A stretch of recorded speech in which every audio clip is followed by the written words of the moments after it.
അദ്ദേഹമാണ് അപകടത്തിൽ നിന്ന് രക്ഷപ്പെട്ട ഏക യാത്രക്കാരനാണ്. അദ്ദേഹം രമേശിനെ പ്രധാനമന്ത്രി നരേന്ദ്രമോദി സന്ദർശിക്കുകയാണ്. വിമാനത്തിലെ 11A എന്ന വിൻഡോ സീറ്റിലിരുന്ന വിശ്വാസ് കുമാർ രമേശ് മാത്രമാണ് രക്ഷപ്പെട്ടത്. ഇപ്പോൾ അഹമ്മദാബാദിലെ സിവിൽ ആശുപത്രിയിലെത്തി പരിക്കേറ്റ ആളുകളെ പ്രധാനമന്ത്രി കാണുകയാണ്.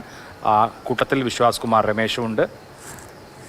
പക്ഷേ ഈ അപകടത്തിൽ എന്താണ് അവസാന കുറച്ച് നിമിഷങ്ങളിൽ എന്താണ് സംഭവിച്ചത് എന്ന് പറയാൻ കഴിയുന്നത് തത്സമയ ദൃശ്യങ്ങളാണ്. പ്രധാനമന്ത്രി പരിക്കേറ്റവരെയും ഒക്കെ കാണുന്നതിൽ കോളേജിൽ BJ മെഡിക്കൽ കോളേജിൽ പഠിക്കുന്ന കുട്ടികളുണ്ട്. 10 വിദ്യാർത്ഥികൾ അവിടെ തന്നെ മരിച്ചിട്ടുണ്ട്. മറ്റ് ഡോക്ടർമാരടക്കമുള്ളവർക്കൊക്കെ അപകടത്തിൽ ഗുരുതരമായി പരിക്കുകളേറ്റു. അതിൽ ചികിത്സയിലുള്ളവരെ പ്രധാനമന്ത്രി സന്ദർശിക്കുന്ന കാഴ്ചകളാണ് കാണുന്നത്. തൊട്ടു മുൻപാണ് രക്ഷപ്പെട്ട ഏകയാൾ, അത് വിശ്വാസ് എന്ന ചെറുപ്പക്കാരനാണ്. അദ്ദേഹമാണ് വിൻഡോ സീറ്റിൽ ഉണ്ടായിരുന്നതുകൊണ്ട് അദ്ദേഹം ആ 37 സെക്കൻഡിൽ എങ്ങനെ ജീവൻ തിരിച്ചു കിട്ടിയെന്ന് ഒരുപക്ഷെ അദ്ദേഹത്തിന് പോലും ഓർത്തെടുക്കാൻ കഴിയുന്നുണ്ടോ എന്ന് നമുക്ക് അത്ഭുതം തോന്നാം.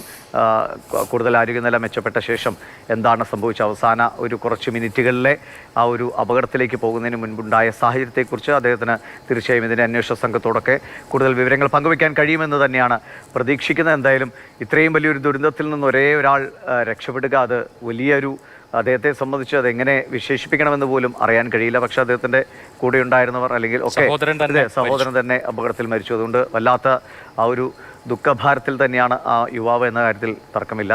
പക്ഷേ ഇത്രയും വലിയൊരു ദുരിതത്തിൽ നിന്ന് ഒരാൾ മാത്രം രക്ഷപ്പെടുക, അതും അത്രയും ഗുരുതരമായ സാഹചര്യത്തിൽ നിന്ന് എങ്ങനെ പുറത്തു കടക്കാൻ കഴിഞ്ഞു എന്നതൊരു അത്ഭുതത്തോടെ മാത്രം ചിന്തിക്കുന്നതാണ്. ഇപ്പോൾ ബോയിങ് ഒക്കെ അവരുടെ ഒരു കുറിപ്പ് കൂടി പങ്കുവച്ചിട്ടുണ്ട്. കാരണം വലിയ വിഷമത്തോടെയാണ് അവർ ഇതിനോട് പ്രതികരിക്കുന്നത്. Deepest condolences go out to the loved ones of the passengers and crew on board Air India flight 171 as well as everyone affected in Ahmedabad. I have spoken with Air India chairman N. Chandrasekharan to offer our full support, and a Boeing team stands ready to support the investigation led by India's Aircraft Accident Investigation Bureau എന്നാണ് Kelly ഓൾബർഗിന്റെ പ്രതികരണം.